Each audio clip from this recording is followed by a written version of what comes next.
Hello, Weir High School. I'm Mrs. Hype. And I'm Mr. Belvage. The two of us, along with Miss Stanley, are starting a new program at Weir High School where you can earn a varsity letter in community service. We are here today to talk to you about the 4 requirements that you would need to meet by the deadline to achieve this letter. The first thing you would have to do is fill out an application. The packet that I have with me will be in your email later this week where you can access all the documents. So as I said, it's an application. It's pretty straightforward. Fill out a couple of questions about your community service and sign it and turn it in by the deadline. The deadline to turn everything in is March 28th, 2024 to me in room A203. All 4 of your documents need to be in a signed, or not signed, but sealed envelope with your name on the front. The second requirement is to complete 120 community service hours.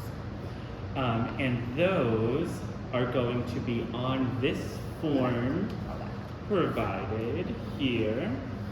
Here are the community service requirements, and again, you'll have this information for you. And you'll need to get signatures for those hours.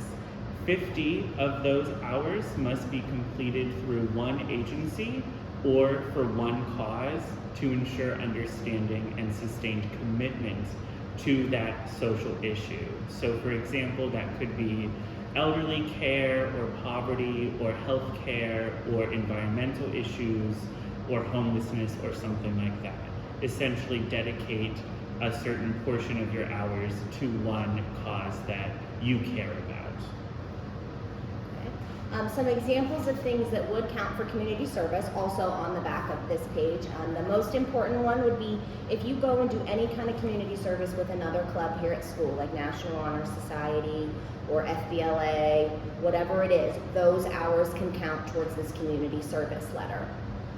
If you do yard work for a community member without pay, that would count. If you do it for your family, that does not count. That's just a nice thing to do. Same thing with babysitting. If you babysit a child not related to you for no money, that would count. Babysitting a cousin, a sibling, things like that would not count. That's just a nice thing to do to help out your family. Okay? A big one coming up, if you go see Mrs. Smith Montgomery in lower A building, you can sign up to ring the bell for the Salvation Army. You can use those hours to count towards the 120 hours you need for your community service.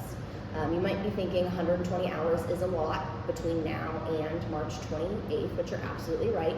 Because we're getting a late start in getting this information out to you, this year you will be allowed to backdate all the way to March 29th, 2023, so earlier in the spring of this year. So you have an entire year's worth of time to do that. So if you had done anything over the summer, maybe you volunteered at Energy Express or you did a Bible school with your church, you could go back and get someone to sign the hours off for you on the sheet we provided for you, and that would count even though it's already been completed. All right. Number 3, the third thing you need is a letter of recommendation from a person or an organization that you complete at least 20 hours with. That person cannot be a family member. It has to be somebody not related to you.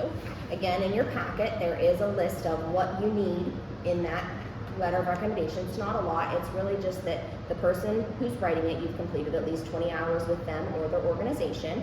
They are going to type it and sign it for you, and that person is not a family member. Okay, and then we'll talk about the last one. All right, and then the final requirement is a typed, not handwritten, a typed reflection.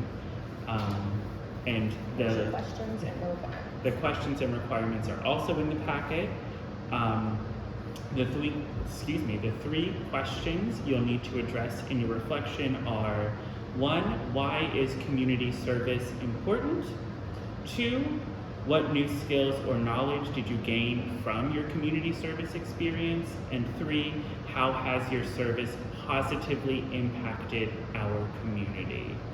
So just be thinking of, how your community service has made a difference.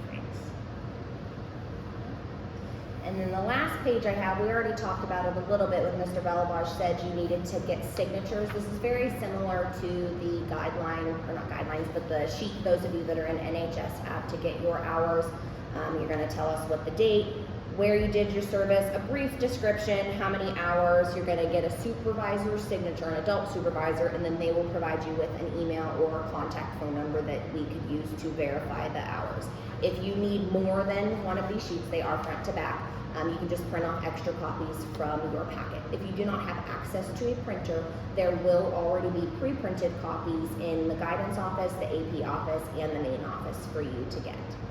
At any point you have any questions about what does or does not count as community service and don't feel the packet thoroughly answers your question, you can see either one of us or Miss Stanley.